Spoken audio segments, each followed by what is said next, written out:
Seguimos em alta. É difícil, né? O Ibov não confirmou o topo formado ontem, ou seja, não adianta nada formar e não confirmar, né? E até tava comentando com a galera hoje no Telegram lá que eu sigo duvidando do Ibov, mas sigo comprando, né? Hoje a gente entrou numa operação, por pouco já não deu uma parcial pra gente e sigo comprando. O padrão é de alta, eu vou continuar comprando. Sim, eu estou identificando possibilidades de dar uma pausa nessa tendência, abrir uma correção um pouco maior, mas uma coisa é a gente enxergar a condição, outra coisa é a condição acontecer. Então, seguimos comprando, galera. Não falei de venda por enquanto, tá? Posso falar de venda também sem problema nenhum a partir do momento que eu achar que elas são necessárias, certo? Lembrando, né? Não é à toa que a gente tem um resultado tão consistente. Operamos de forma técnica. Beleza? Bom, o Ibov deixando aí um teste, né, na região dos 119.500, mais ou menos aí, que é aquele pontinho que eu venho falando já há algum tempo. Bateu hoje de máximo e parou. O dólar tomando uma pancada aqui de 1%, né? Tá tão pesado que até some da tela, deixando um inside bar hoje, formando o topo, né? Por isso também. Mas o dólar testou o suporte aí na casa dos 4.870 e segurou. Então a média de 9 que já tocou aqui embaixo do dólar hoje também segurou e tal. Então a gente vê alguns sinais aí de uma alteração de movimento, pelo menos nesse curtíssimo micro período de tempo, né? Então o dólar confirmou um padrãozinho de reversão, o Ibov formou, mas não confirmou, né? Ainda está um pouquinho distante disso. De qualquer forma, a gente não tem muita coisa para fazer. A compra do dólar, se fosse algo a ser feito, foi aqui no dia 4/7, depois do candle que deixou no dia anterior, certo? A gente tem BBAS, né? Pô, tá difícil, cara. Pera aí, agora sim. Bom, BBAS já formando um fundo aqui querendo ir embora, forte, 2% de alta. Bradescão, 1% de alta. Então, Bradesco que também formou um padrãozinho de pivô, é a velha história, né? Não é porque formou que tá cravado, sacramentado o padrão, né? Só abaixo dos 15,90 aqui que confirma isso, tá? Não vou comprar, até porque estamos comprados em Itaú. Itaú hoje chegou em 2 para 1. Por um centavo não pegou nosso stop gain ontem. O meu pegou no simulador, eu não sei porquê, mas não importa, né? O que importa é da galera da comunidade lá. Quem tá operando em conta real. E não pegou nosso stop por um centavo. Ontem fechou na mínima do dia, né? E hoje tá aí como é importante seguir o plano, né, galera? É muito, muito importante isso. A gente, por mais besteira ou sentimento ou qualquer coisa que passe na nossa cabeça, insegurança e tal, como é bom seguir o plano.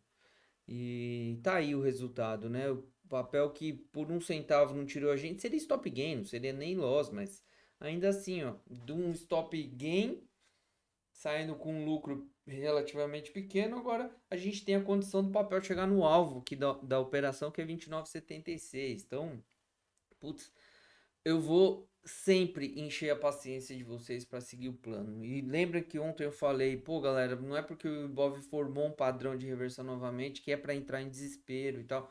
As coisas não funcionam dessa forma, né? Mas tá aí. Vamos lá, vai. Petro tomou uma pancadinha aqui.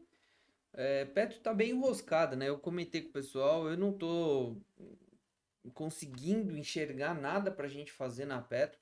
Dependendo do dia você olha pra Petro e dá vontade de comprar, dependendo do dia você olha dá vontade de vender. Mas se não tem nada, resolvido está, né? Porque não tem nada pra fazer também. Então, para de teimar, garotinhos. Parem de teimar. E a nossa querida Vale, né? Essa Vale tá sacana. Bom, o minério tá para baixo, galera. Mas a Vale subiu por algum motivo não aparente. Bateu na 9 hoje, essa 9 tá complicada. Mas tamo no game, né? A gente tá comprado em opção, acreditando aí numa uma pelo menos uma respirada da Vale. Não tô nem falando de reversão de tendência, não. Só queria uma respirada dela pra gente pegar uma graninha aí, tá? No semanal, lembrando, ó, formou fundo novamente acima da média de 200. Isso aqui é muito bacana, galera. Esse é um dos motivos pelo qual eu recomendei a gente comprar opção de Vale.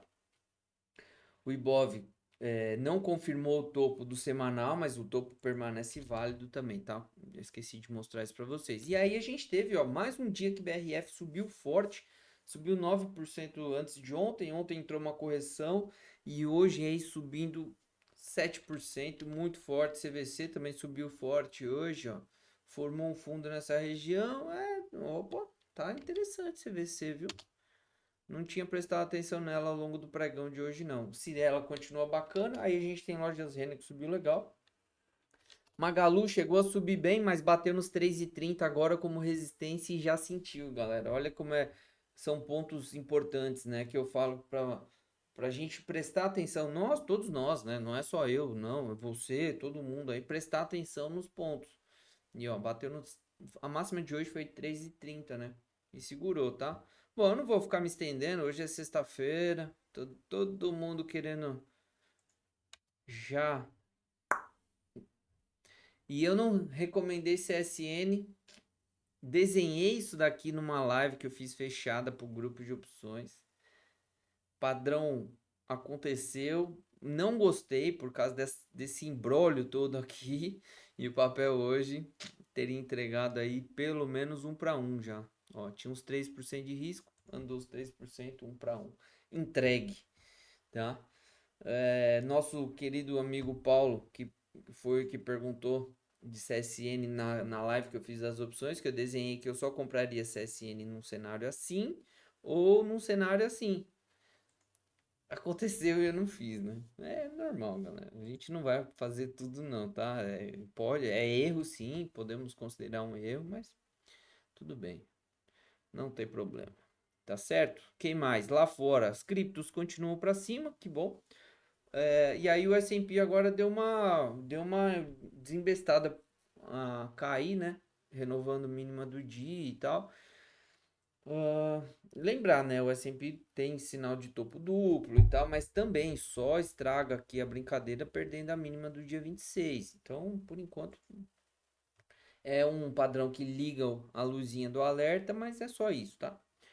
Nasdaq, beleza, não confirmou o topo ainda. A Alemanha hoje conseguiu dar uma recuperada do candle de ontem. E aí a gente tem o petróleo Brent que ganhou bastante força, né? Então, o petróleo Brent fechando acima do 78,5 aqui, abre alvo para 82 mais ou menos, né? Tem algumas resistências no meio do caminho, mas basicamente 82 e aí depois 87 lá são os alvos, tá? Então tá bem bacana aí. Nosso EWZ subiu, formou fundo em cima da mínima 610 e como eu falei, o minério está fechando por enquanto para baixo, né? Ainda tem o fechamento desse candle que acontece na madrugada lá de segunda-feira, tá? Então, por enquanto é isso. Vamos torcer para que o minério feche legal. Certo, rapaziada? Muito obrigado. Obrigado pela companhia, obrigado pela semana. Foi uma semana bem interessante aí, né, pra gente. O mercado tá entrando nesse movimento não mais tão direcional. Continuamos forte, vou repetir, continuo procurando compra. Ah, bom, não falei, mas não mostrei. A gente comprou MYPK hoje.